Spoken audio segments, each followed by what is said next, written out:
Hey everybody, it's your girl Essence and welcome back to another video. Let's start by defining what a cult is. If you look up the word cult on Google, there's actually 3 different definitions. A lot of words have more than one definition because it can mean more than one thing or have different variations of saying the same thing. So the definition I'm going to be reading to you that I found is a general main point definition of what a cult is. The definition of a cult in modern English is a social group that is defined by its unusual religious, spiritual, or philosophical beliefs, or by its common interest in a particular personality, object, or goal. In the case of the Jehovah's Witnesses specifically, it would be fair to say that a group that's defined by its unusual religious common interest in a goal. And the reason that I say that is because the core beliefs of Jehovah's Witnesses is that they believe when this world comes to an end, which they have no idea when that is, by the way. But anyways, they believe when the world comes to an end, that essentially Jehovah's Witnesses are going to be the sole survivors primarily because they feel they are the one true religion. Now let's start getting into the 4 signs that you're in a cult.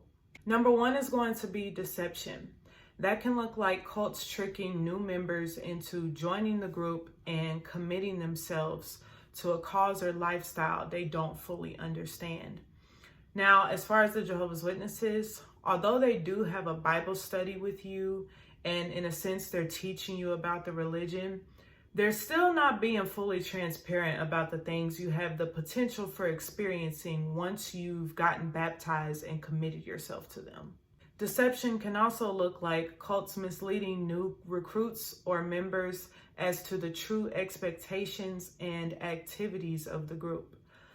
Now, the Jehovah's Witnesses do tell you what they expect of you as a Christian, but they're not always honest about the activities of the religion as a whole and things that are going on behind the scenes. Another way deception can be displayed is that cults may hide any signs of illegal, immoral, or hyper-controlling practices until the recruit has fully immersed himself in the group. I don't really feel like the Jehovah's Witnesses try to hide the fact that they're hyper-controlling. I just think that people are so brainwashed, they don't realize they're being controlled. They feel like they have a choice because they chose to get baptized in that religion, but by them controlling what you're allowed to wear, how you do your hair, how you talk, who you hang out with, in some cases where you work, it doesn't get any more hyper controlling than that. That religion also definitely hides signs of illegal or immoral activities by harboring child sexual abusers. If you Google the Jehovah's Witnesses and child sexual abuse cases, you will see that there's people who have taken the Jehovah's Witnesses to court for their abuser not being accurately dealt with within the religion.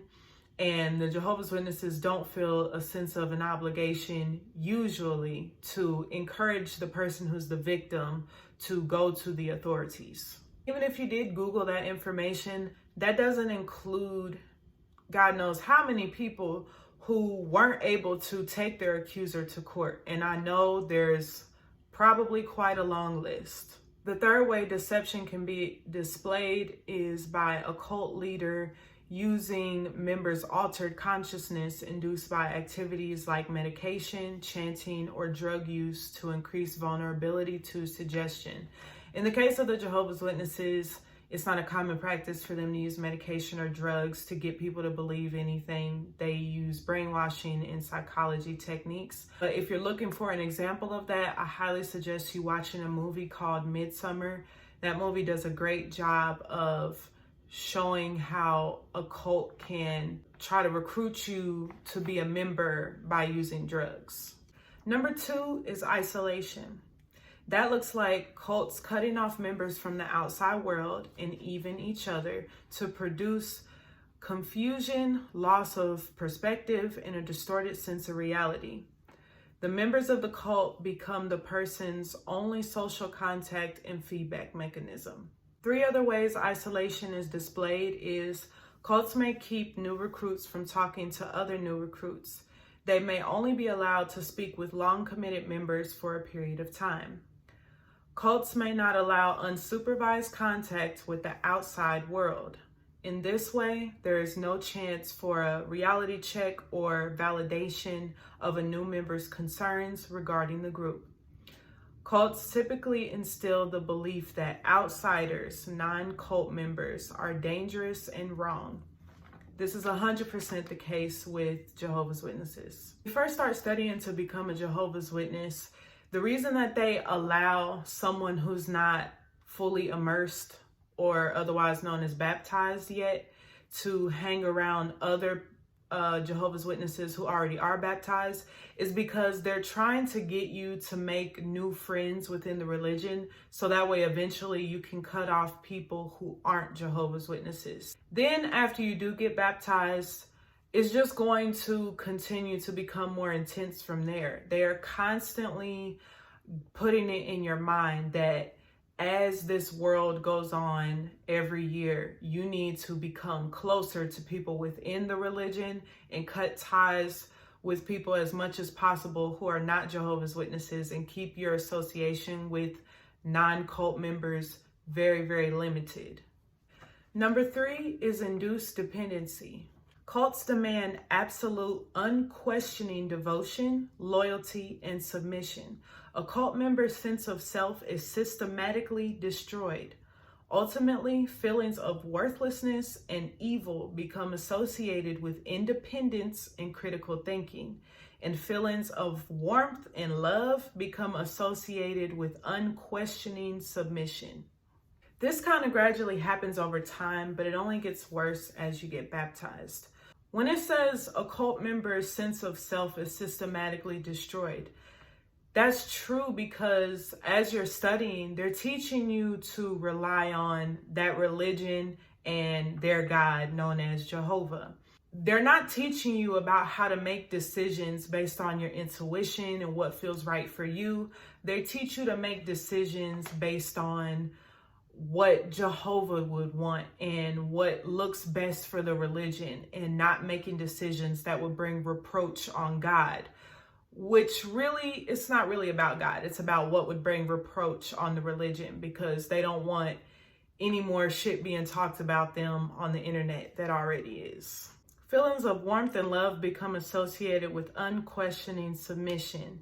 Evil and worthlessness becomes associated with independence. I'm reiterating these things because I need you to understand that these things are not bad. They make you feel like it's a bad thing to be independent and to think for yourself, because they want you to do whatever the fuck they say so you can stay in line. If you're independent, you're not going to want to stay in line because you know how to think for yourself. The ways they establish dependency is by telling you what you should think, what you should wear. Any special talents the member has are immediately devalued and criticized in order to confuse the member's sense of self-worth.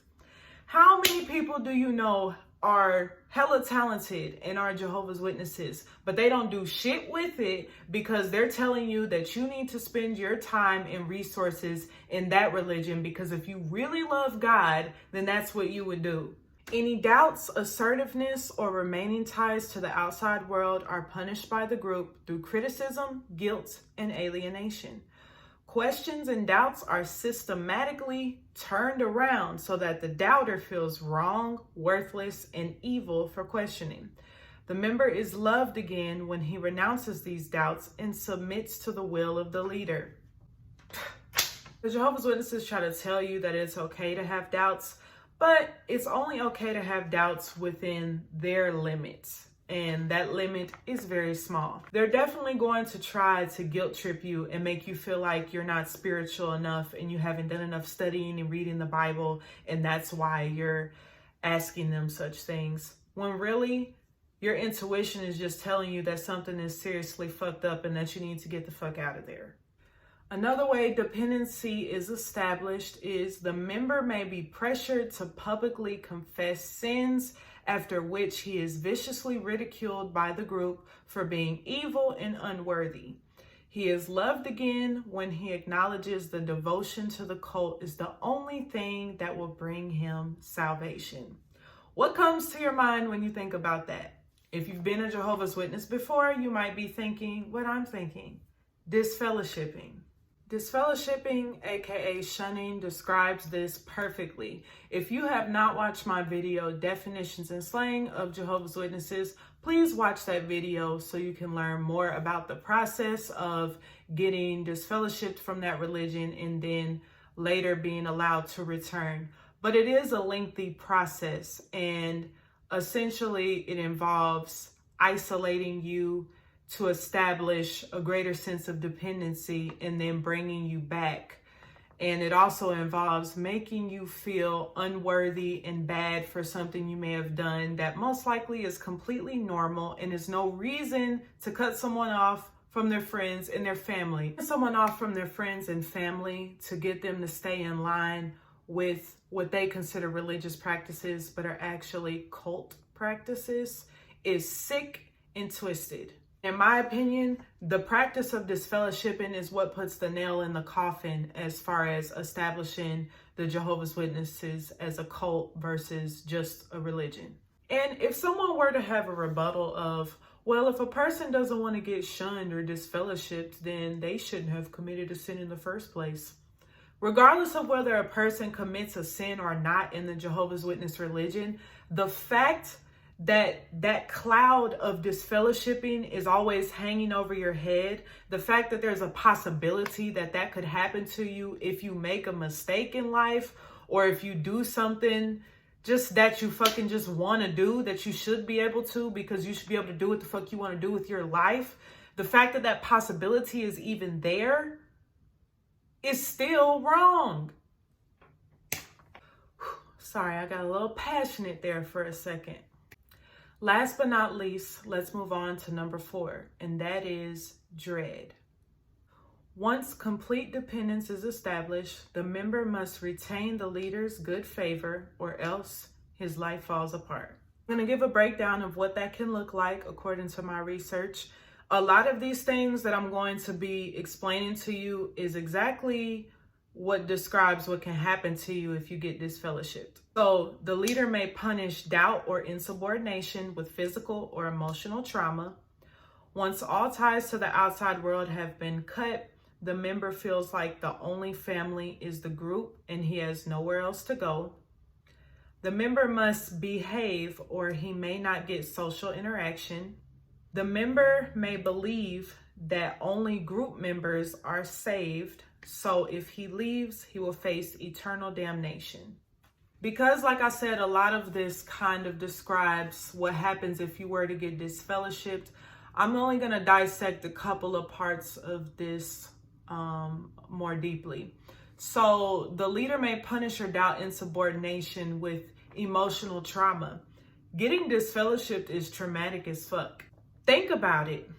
If you come into a religion and all your family is Jehovah's Witnesses, or if you don't have any family, like let's say you were an orphan or all your family died and you don't know the rest. If you come into that religion and then people who are Jehovah's Witnesses are the only people you've ever known as friends or family, to have that ripped away from you and you feel alone can send you into a spiral of depression and make you suicidal. Like, that is so traumatic, it's ridiculous. Not only is it psychological trauma, but it's religious trauma. Here you are having a distorted perception of them telling you that this is God's way of punishing you, but in a loving way. Do tell me, which part of isolating me from my friends and family is loving? The part where I get extremely depressed, or the part where I want to kill myself because the thought of coming back into the religion is such an extensive process that I don't know if I'm strong enough to do it by myself? Everyone is strong enough to withstand getting disfellowshipped. Even if a person comes into that organization thinking that they're a strong individual, as I discussed earlier, slowly that strength and sense of self-worth, if you even had it in the first place, slowly over time, that becomes less and less. So by the time you get to the point where you might end up being disfellowshipped, you feel so worthless that some people never come back from that worthlessness because they don't know how to get out of a hole where they're telling themselves that they're a piece of shit. And then that leads to the point of them feeling like they'll face eternal damnation. Jehovah's Witnesses teach that if the end of this world comes and you are not a Jehovah's Witness, then there's a potential for you being destroyed by God forever. Poof. There is no possibility of you living forever and ever and ever on a paradise earth. They are pretty much preparing themselves for what they believe is a paradise to come, where they'll basically be immortal forever on an earth that doesn't have crime, on an earth where there's no pollution and it's restored to its natural state that it was before Adam and Eve fucked up in the Garden of Eden. This is what they believe. So imagine if you're not a strong person, if you don't get to a point where you realize that you are involved in a cult and that you are being lied to. Imagine thinking that you're not strong enough to return to that religion. And so you may as well just off yourself right now because God is going to do it later. I know that sounds so bad, but this is the reality of the situation and what has happened to some people and why some people have taken their lives when they've gotten cut off from that religion. I know personally, I was almost one of those people. Indoctrination is a long process that never really ends. As long as you are a Jehovah's Witness or involved in a cult in general, the longer you are in it, the more you're getting indoctrinated.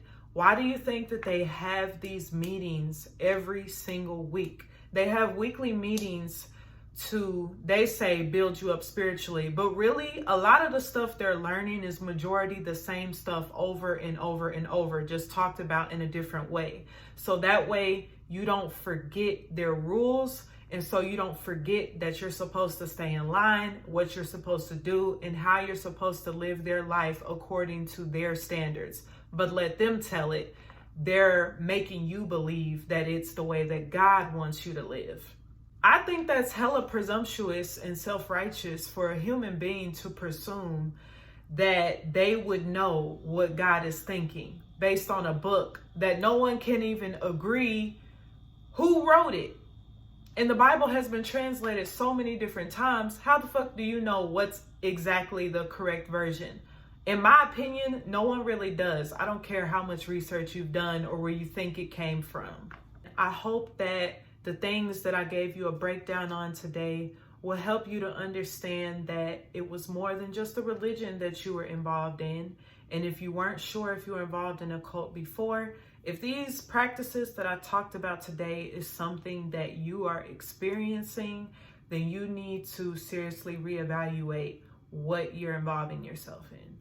But thank you so much for watching this video. I appreciate those of you who have been leaving some really good comments that have been encouraging me to keep going and further reassuring me that work like this is really important and it needs to be spoken up about. Please give me a thumbs up because this video was a lot of hard fucking work and I would really appreciate it.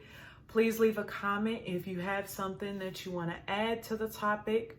And if you're not subscribed already, please hit that subscribe button for more videos from me in the future. And I'll see you next time.